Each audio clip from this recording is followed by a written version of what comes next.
Comment tu vas? Pour vrai, ça va? Moi, pour être honnête, je commence à être un peu anxieux, là. Je suis en train d'apprendre à mes enfants à survivre en mangeant sur du coup du plafond. Mais bon, confiné, je prends mes responsabilités, je prends ça un jour à la fois, puis ça va bien aller. Les arcs-en-ciel, puis tout, je veux y croire. Si t'es un soignant, une soignante, quelqu'un qui fait partie des services essentiels, peu importe lesquels, je te dis merci. Du fond du cœur, merci d'être là. Sinon, j'imagine que t'es quelqu'un de responsable comme moi, confiné chez vous, avec ton cotonnelle, tes cannes de bine. Tu te dis, j'ai juste à barrer à la porte et ma santé est protégée. Mais non, c'est pas si simple que ça, tu sais. Parce que ta santé physique, c'est juste la moitié de ta santé. Faut prendre soin de nos cœurs et de nos têtes. Il suffit pas d'isoler nos corps. Du même élan, on doit prendre l'habitude de se laver les mains et d'exprimer nos émotions, de se tousser dans le coude et d'entretenir notre réseau social en utilisant mieux les réseaux sociopathes.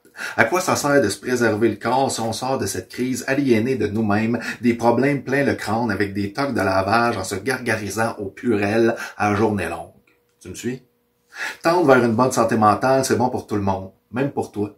Comprends-tu que tu peux avoir une maladie mentale mais être en bonne santé mentale quand même?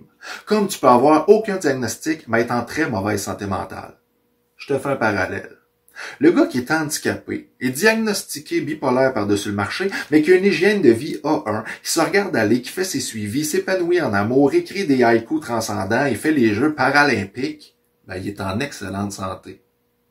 Puis son voisin, qui a pas vu de médecin depuis l'époque des saignées, qui boit puis qui fume comme un cochon, qui se couche à pas d'heure puis qui fait de la mycose des ongles sur les dents, il a peut-être pas de diagnostic, mais il est pas en bonne santé. Tu comprends? Au Mouvement Santé Mentale Québec, dont je suis le fier porte-parole, on veut faire la promo d'une bonne santé mentale pour tout le monde. Pas se barrer au curatif ou aux manchettes sensationnalistes. Surtout ces temps-ci où l'équilibre de tout le monde se voit précarisé. Tout le monde est concerné. Hein? C'est pas juste une question d'homéopathie, du chakra, du 8e reiki, de je sais pas quoi, là. L'idée, c'est pas d'être ésotérique. Au contraire, c'est de prendre soin de soi au quotidien de façon extrêmement simple et efficace. Si tu as de la médication à prendre, prends-la.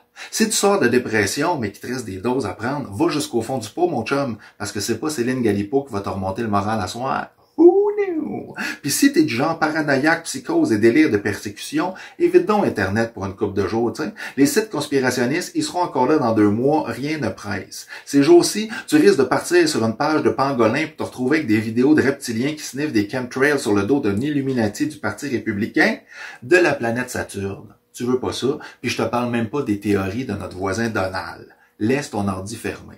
Ou ouvre-le pour aller visiter êtrebiendansa-tête.ca, notre site, où tu trouves 7 astuces pour se recharger, avec des pistes de réflexion pour agir, ressentir, s'accepter, se ressourcer, choisir, créer et entretenir ses liens. C'est pas rien.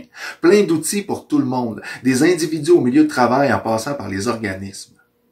Lave-toi les mains, soigne ta tête. Prends soin de toi et rappelle-toi que t'es important, que t'es beau, que t'es belle par en dedans aussi. Parce que bientôt, la vie va reprendre ses droits. On va se retrouver dehors, en un seul morceau, de la tête et du corps.